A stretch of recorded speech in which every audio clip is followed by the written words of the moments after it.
ሰላም ሰላም ቤተሰብ እንዴት ናችሁ? የኔ ውድ ቤተሰቦች የኔ ዩቲዩብ ቻናል ተከታይ የሆናችሁ እንዴት ናችሁ? ደህና ናችሁ ወይ? ውድ የመዳም ቅመሞች ከመዳም ቅመምነት ምንድነው ስም ይወጣልን? ስማችን እኮ ተቀይሯል በነገራችን ላይ ማለት ነው። አዲስ ስለሆነ ብዙም ገና ስላላፈስኩት ነው እንጂ ስማችን ተቀይሯል። እና ዛሬ ይዤላችሁ የመጣሁት ምንድነው ብዙ ቪዲዮዎች አይቻለሁ። ልክ ናቸው። ከአረብ ሀገር እኛ ስንሄድ ኢትዮጵያ ሄደን የማንለብሰውን ልብስ የማንጠቀምበትን ነገር ከምንሰበስብ ይልቅ 1 ግራም ወርቅ ምን ያክል ዋጋ እንዳላት ከዚህ በፊትም ከዚህ ሀገር ገዝቼ ኢትዮጵያ ሄጄ ስንት እንዴት ተሸጠ አይቼዋለሁና ውድ እህቶቼ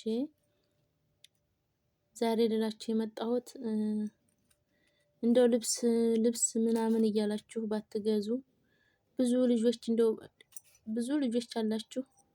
ደግሞም የሚገርመው እንደው ራሳችሁ እንኳን ሄዳችሁ በገዛችሁ ከኦንላይን እጥፍ እያተረፉ ከኦንላይን የምትገዙ ልብስ የምትገዙ ልጆች በጣም ነው የማዝነው፣ በጣም ነው የምታሳዝኑኝ።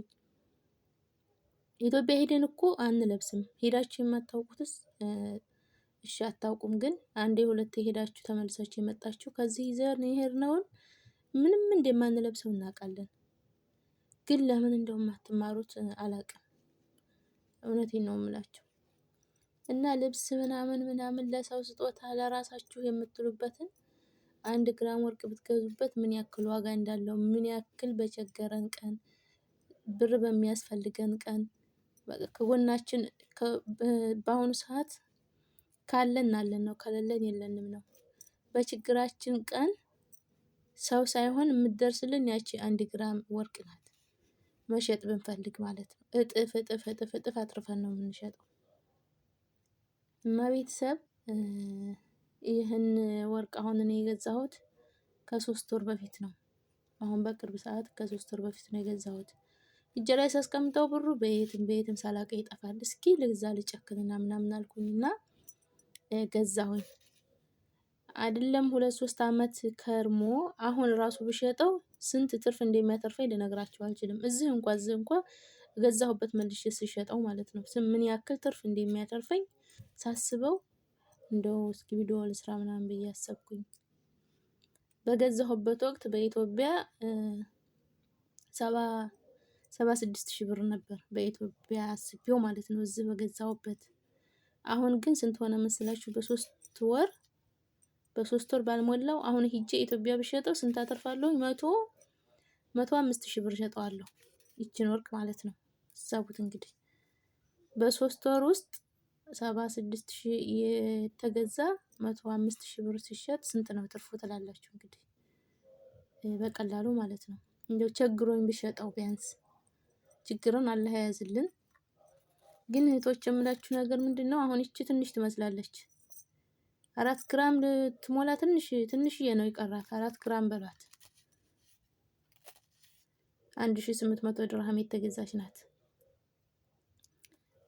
ስለዚህ ቤተሰብ ለልብስ ከምታወጡ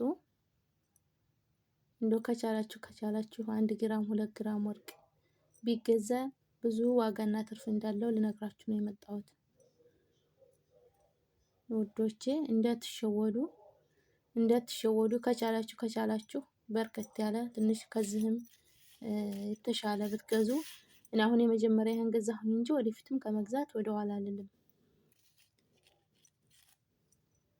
ብር ኢትዮጵያ ልከን ብናስቀምጥ ባንክ ያንኑ የላክነውን ነው የምናገኘው። ምንም ጥቅም የለውም። ቦታ ጥሩ ቤተሰብ ጥሩ ሰው ያለው ቦታ ገዝቶ ያስቀምጥለታል። ያ ቦታም ያተርፋል። አያተርፍም ማለት አይደለም፣ ያተርፋል። ግን እዛ በሰው ነገር የሆነ ነገር ስለማያስተማምን አሁን ገንዘብ ሰውን እያስከዳ ስለሆነ ወርቅ ገዝታችሁ እንድትሄዱ 10-5 ብላችሁ ለልብስ ከምታወጡ ለማንለብሰው ልብስ ከምታወጡ 1 ግራም 2 ግራም ወርቅ ብትገዙ ኢትዮጵያ ሄዳችሁ ትጠቀሙበታላችሁ። በችግራችሁ ሰዓት ይደርስላችኋል። ሰው ለምን የእናት ልጅ አትሆንም? ከቸገራችሁ ቸገራችሁ ነው። ይሄ ግን እዚህ በቀላሉ ዋጋ የገዛ ነው ምንም ሳይመስለን የገዛነው ኢትዮጵያ በጣም ብዙ ዋጋ ሽጠን ከችግራችን ይቀርፈናል ማለት ነው። እና ውዶቼ ዛሬ ልላችሁ የመጣሁት እኔ በራሴ ሳስበው ነው። ያንን ብር አሁን አስቀምጨው ብሆን ምንም አሁን ድረስ ያው ነበር፣ ምንም አልጠቀምበትም ወይም አያተርፍም ወይም አጠፋው ነበር፣ በሆነ ነገር አጠፋው ነበር። ግን ገዛሁት። እጄ ላይ ሲቀመጥ ስራ ቦታ ነው ያለሁት። እጄ ላይ ሲቀመጥ ልግዛበት እስኪ ምናምን ብዬ ገዛሁበት። አሁን ሳስበው እዛው ቦታ ገዛሁበት ቦታ መልሼ መሸጥ እችላለሁ፣ ቢያንስ አትርፌ አሁን በሚሸጥበት ዋጋ ማለት ነው። አሁን ግራም በጣም እየጨመረ ነው። በጣም 500 ሊገባ በጣም ትንሽ ነው የቀረው። እኔ የገዛሁት ደግሞ 400 ሳይገባ ነው። 400 ሳይገባ እንደዛ አካባቢ ነው እና በወር በወር ነው እየጨመረ ያለው ቤተሰብ።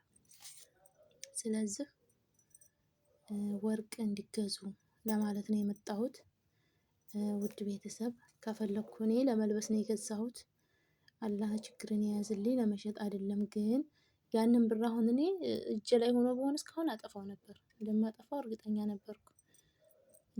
እጅ ላይ ያለ ነገር ገንዘብ ምንም በቃ አይቀመጥም። ግን እንኳንም ገዛሁኝ ብዬ በጣም ደስ አለኝ።